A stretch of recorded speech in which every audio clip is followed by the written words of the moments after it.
By my quick calculations, I have played guitar for well in excess of 60,000 hours in my life, and I'm not ashamed to say that I have probably wasted tens of thousands of them. I don't want you to do the same, and that's why today I'd like to share with you 3 habits that I really think will change your practice forever. So how did I waste all that time? Well, I've made all the mistakes you can think of. Practicing too fast, not taking enough breaks, focusing too much on certain things and completely ignoring others. I mean, the list goes on and on. The thing that saved me was the fact that I played guitar all day, every day. So in time, I was able to undo the effects of these mistakes, to dilute them with enough proper practice. And I must say that I look back on those mistakes quite fondly now, and I think all those bumps in the road contributed to make me on the instrument. But when people only practice for 1 hour a day or maybe a few hours a week, then this scatterbrain way of practicing is disastrous. It leads to lack of progress, to disillusionment, and worst of all, to people thinking that they're just not made for playing the guitar, which is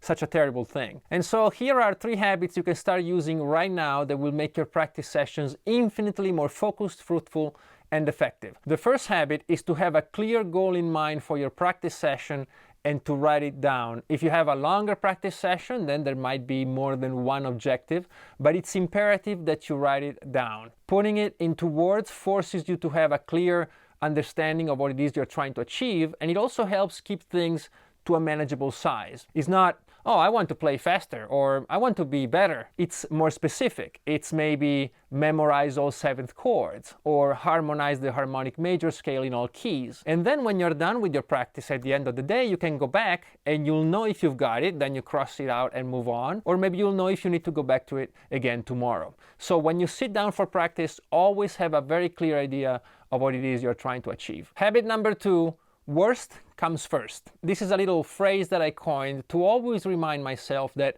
even though it feels great to play and practice all the things we're already good at, we can only improve by working on the things we suck at.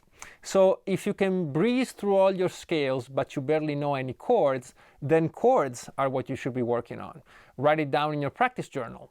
Learn all triad chords in at least 5 fingerings. When that's done, you move up to the 7th chords and then to the 9th chords, for example, and so on. The great thing about this habit is that we all know what we should be working on. We all know it. We all know what we're feeling insecure about, but we tend to kind of hide from it.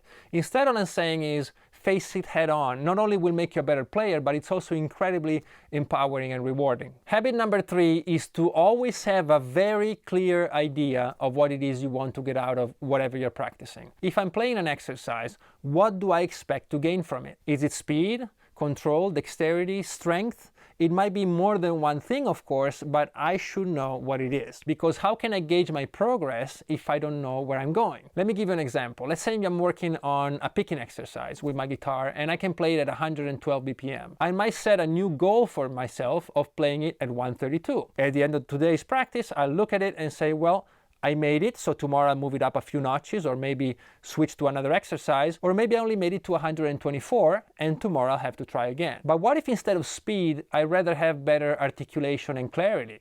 Then my practice will change. I might just stick to 112 or even lower and just focus on that articulation. Knowing what you're practicing for makes your practice extremely adaptable, much more useful, and it always keeps you in control. You can apply these 3 habits today when you sit down to practice, and I can guarantee you that they will be incredibly useful for you. If you're looking for some great exercises to use in your daily practice, then may I suggest you check out my books on alternate picking and legato. I know a lot of you guys are using them, and from what you're telling me, they're really helping you take your skills to the next level. For more on how to make the most of your practice, you might want to check out this video I did a while ago. It has some very useful tips. And don't forget to check out my brand new Patreon page, link below. But more importantly than all this, thank you so much for being there, for your support, and for your efforts to always become a better musician.